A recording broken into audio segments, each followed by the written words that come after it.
Ukiulizwa ni wapi utapata habari in a perpendicular way, basi ni simply the best, one and only reporter habari hizi za mikoani. Nipo hapa kuhakikisha nakupa exclusive hii interview. Kuna moja kati ya habari ambayo weekend hii ilitrendi mara baada ya Askofu Josephat Gwajima alipohojiwa na waandishi wa habari. Yeye aliita media press na kuzungumzia sakata la watu kutekwa, hususani wale watu wa vyama pinzani, na yeye alinukuliwa akasema kwamba natoa ushauri huu kama Mtanzania lakini sio kama askofu wala kama mbunge, na amesema kwamba ameita press hii ni kwa sababu ya bungeni wanatoa dakika 4 tu mpaka 10 kwa mbunge kuchangia hoja mbalimbali. Sasa aliyewahi kuwa mkuu wa wilaya ya Ikungi Jerry Muro amedai kuwa kuzungumza kwa mbunge wa jimbo la Kawe Askofu Josephat Gwajima na vyombo vya habari juu ya mambo yanayoendelea nchini Tanzania hasa utekaji ni kutaka kutengeneza drama. Sasa Muro amemtaka Gwajima kuacha kufanya mambo hayo kwa sasa, kwani chama chao cha CCM kipo katika kipindi cha mkutano,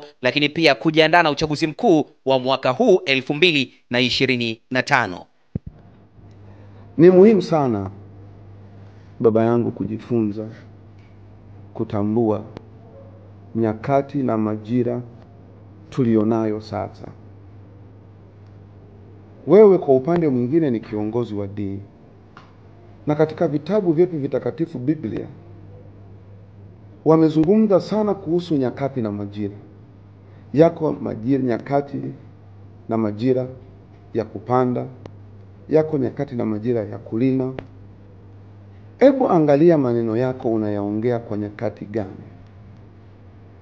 Na kwenye hoja yangu hii ninayokushauri, maneno yote uliyoyaongea juzi ulikuwa na nafasi ya kuyaongea bungeni. Kama sio kuwasha maiki ukaongea tukakusikia, ulikuwa una nafasi pia ya kuchangia kwa kuandika kama anavyofanya Luhaga Johnson Mpina, mbunge wa Kisesa. Lakini ulikuwa na wakati mzuri sana wa kuyaongea haya yote katika vikao halali vya chama ambavyo wewe ni mjumbe mzito kweli. Mimi ni mjumbe wa mkutano mkuu taifa ambao of course ndio mkutano wa mwisho kimaamuzi, lakini wewe una vikao vingi zaidi yangu mimi.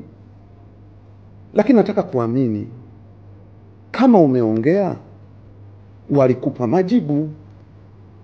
Nataka kuamini kabisa. Na kama hutaki kuaminiana na mimi kwamba uliongea na ukanyimwa majibu, mimi nitayatafuta walikujibu nini kwenye vikao. Najua kama uliuliza ulijibiwa. Utaratibu wa Chama cha Mapinduzi, kila swali linalouliza linapewa majibu. Utaratibu wa bunge, kila swali linalouliza spika anatoa muda kwa mawaziri kwenda kuandaa kutafuta majibu ya hoja na majibu ya kama ulipata nafasi ya kuuliza. Katika hii hoja yangu ya kukukumbusha kutambua majira na nyakati, niko hapa kukukwambia huu sio wakati wa kuanza kutengeneza drama za kutuondoa kuelekea uchaguzi mkuu. Huu ni wakati taifa linatakiwa lijielekeze kwenye kujiandaa kuchagua viongozi mapema mwezi Oktoba.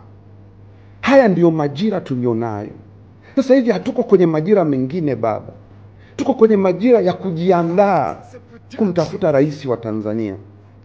Tuko kwenye majira ya kujiandaa kuwatafuta wabunge na madiwani. Sasa hivi tuko retreat.